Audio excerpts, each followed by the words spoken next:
Magistrate साहिबा, नए anti rape trial act और अदालती फैसलों के बाद रेप विक्टिम से कोई भी गैर मुताल्लिका सवाल नहीं किया जाएगा और विक्टिम का बयान कैमरे पर रिकॉर्ड किया जाएगा। इसलिए प्लीज कैमरा मंगवाइए और ये सब रिकॉर्ड करवाइए। शाहजैन, जी मैडम। कैमरा लेके आओ और इनके सामने सेट करो। ये इस ड्रामा की क्लिप आपने देखी, इसमें एक बहुत बड़ा ब्लंडर है, एक बहुत बड़ी मिसअंडरस्टैंडिंग है और लॉ को मिसयूज किया गया है राइटर की तरफ से। इसमें अच्छी बात है, ये अच्छी बात है लीगल अवेयरनेस को प्रमोट करना। लीगल अवेयरनेस के हवाले से एक बहुत अच्छा इनिशिएटिव है ताकि पब्लिक को समझा सके कि ये लीगल प्रोसीडिंग्स कैसे होती हैं, ये अच्छी बात है। लेकिन ये क्या अगर आप उसको गलत तरीके से इस्तेमाल करें, राइटर की वजह से ये एक बहुत बड़ा ब्लंडर हो गया है इस ड्रामा में। आपने देखा होगा in the very beginning of the clip, वो जो एडवोकेट साहिबा है उसने कहा कि मजिस्ट्रेट साहिबा, सबसे पहले ये मजिस्ट्रेट साहिबा, रेप केस में मजिस्ट्रेट कागनिज उसको पावर नहीं है कि वो उसका कागनिजेंस ले। ये हमेशा सेशन ट्रायल होता है और सेशन जज साहब इसको चलाता है।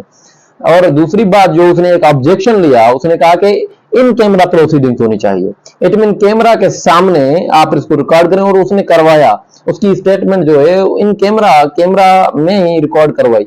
लेकिन आई थिंक जो ये जो अपना लॉ है anti rape investigation and trial act के सेशन 12 के तहत जो इन कैमरा प्रोसीडिंग्स होती है उसका ये मतलब नहीं है, हरगिज नहीं है कि आप उसको कैमरा के सामने रिकॉर्ड करवाएं। उसका ये मतलब है कि बंद दरवाजों में होनी चाहिए, वहां पर पब्लिक और मीडिया नहीं होनी चाहिए। उसको कहते हैं इन कैमरा प्रोसीडिंग्स, ताकि जो विक्टिम है वो अपनी स्टेटमेंट कंफर्टेबल होकर दे। ये ऐसा सेंसिटिव मैटर होता है जो विक्टिम हमेशा घबरा जाता है वो ऐसी स्टेटमेंट्स देने के लिए, क्योंकि उसकी स्टीम, उसकी मैजेस्टी, उसकी रेस्पेक्ट, उसकी रेपुटेशन का मसला होता है। इसलिए अपना जो है anti rape investigation and trial act के सेक्शन 12 में ये टोटली क्लियर लिखा गया है कि इन कैमरा प्रोसीडिंग्स होनी चाहिए। इट मीन बंद दरवाजों में होनी चाहिए, वहां पर जज हो, दो वकीलों, डिफेंडेंट का और एप्लीकेंट का, और अपना इट मीन रेलिवेंट आदमी, रेलिवेंट पर्सन होने चाहिए वहां पर, इररेलिवेंट कोई भी कुछ भी ना हो।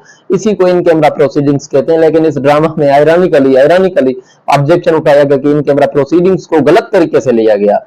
इसीलिए कहते हैं कि लॉ की लैंग्वेज बहुत टफ होती है, उसको आप पहले समझें फिर मानते हैं ये अच्छा इनिशिएटिव है। लेकिन राइटर को सोचना चाहिए कि ये एक सेंसिटिव मामला है, रिगार्डिंग द लॉ है, तो हमको पहले तो लॉयर्स जो होते हैं, एडवोकेट्स होते हैं, उनसे जो जरिस्ट होते हैं उनसे मशवरा लेना चाहिए, उनको पूछना चाहिए, फिर